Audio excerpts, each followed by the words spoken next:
हमें मोदी जी ने कह दिया कि भाई आपको शो देखना चाहिए, तो बाकी सारी बातें तो दूर की रहे। इससे ज्यादा ऑनरिंग क्या हो सकता है? So hello and welcome to Bollywood Kesari. मैं हूं आपके साथ मानसी यादव।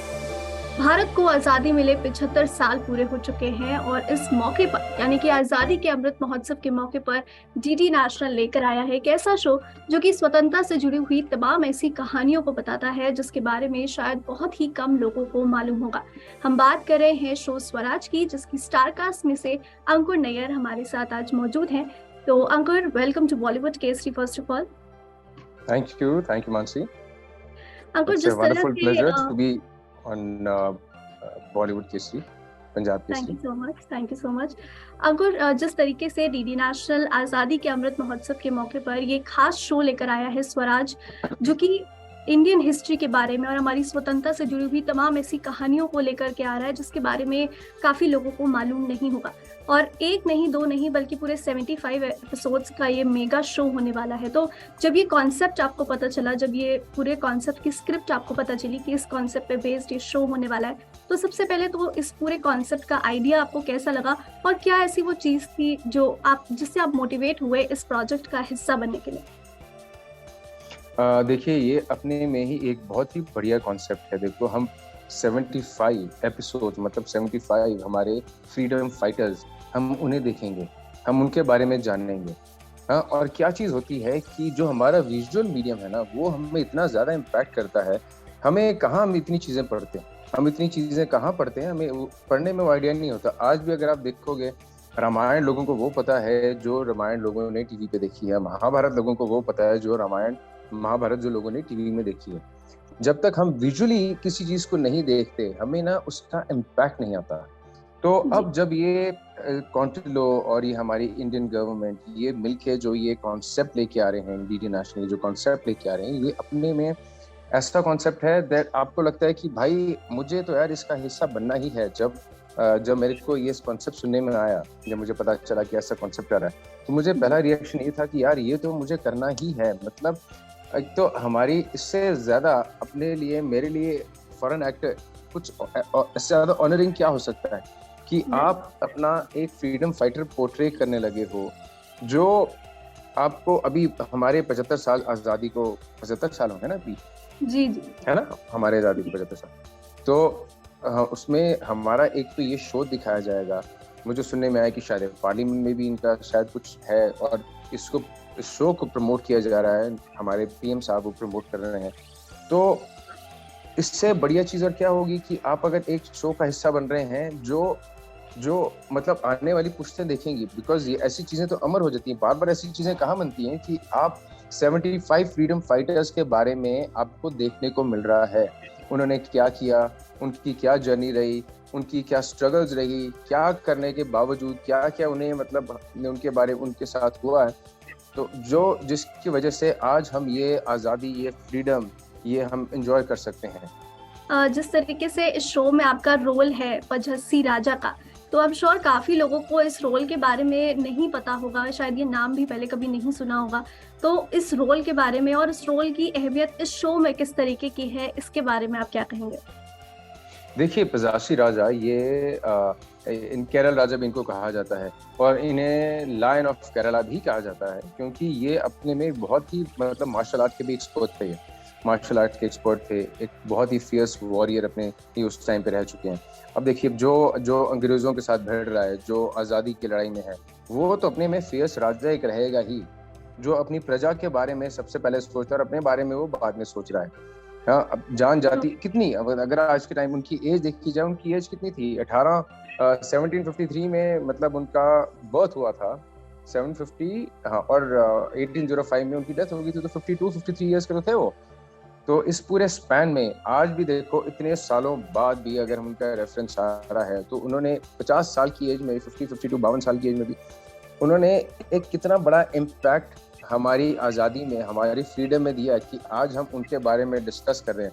आज हम उनको लेके उनके ऊपर हम शोज बना रहे हैं आज़ादी के ऊपर। तो ये ऐसे कैरेक्टर जो हम, अगर मुझे प्ले करने का मौका मिला तो मुझे तो था भाई, मुझे तो करना ही है। इतने बढ़िया कैरेक्टर, और राजा जिनके बारे में लोगों को ज़्यादा नॉलेज ही नहीं है। So I would love to play, उनका किरदार प्ले करने में मुझे बहुत गर्व की बात है मेरे लिए।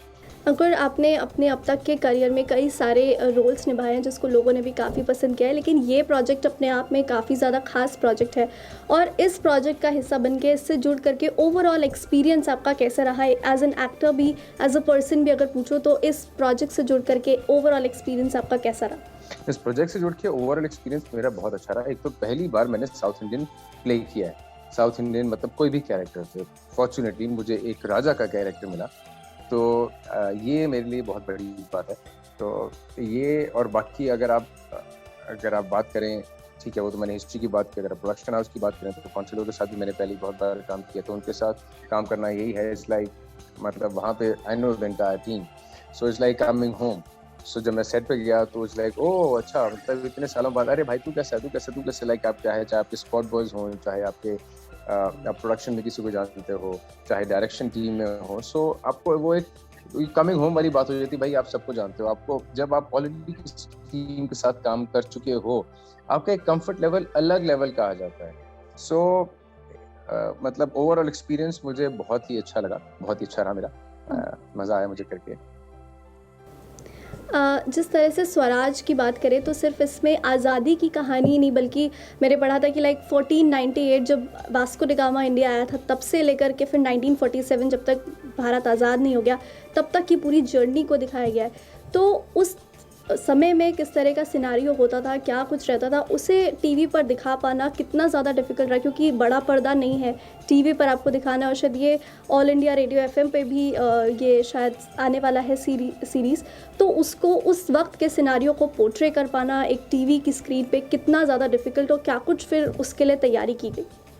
देखिए, वो तो अब अगर हम बात करें, वैसे अगर हमें लोकेशन भी अगर हम देखते हैं, तो ये तो अपने में एक बहुत बड़ी काबिलियत है एक प्रोडक्शन हाउस की। वैसा आपको एनवायरनमेंट, माहौल वैसा आपको देना एक डायरेक्टर के लिए, वैसा आपको उस नज़रिए में लेके जाना कि भाई उस टाइम पे देखो, हम उस टाइम की बात करें जब वास्को ड गामा वो सारे लोग आए थे, उस टाइम का वो एरा कैसा होगा, क्योंकि आपको सब कुछ हिस्ट्री में ऐसा नहीं मिलता। आप जो देखते हैं आप वही देखते हैं जो आपको दिखाया जाता है, पर उसके लिए एक प्रोडक्शन हाउस को, एक पूरी डायरेक्शन टीम को क्या काम करना पड़ता है कि पूरे अपने पहले वो किरदार, वो पूरा माहौल, वो पूरा एरा अपने में क्रिएट करेंगे, अपने में लिखेंगे, वो क्रिएट करेंगे, उसके बाद ही जाके वो पर्दे को उतारेंगे।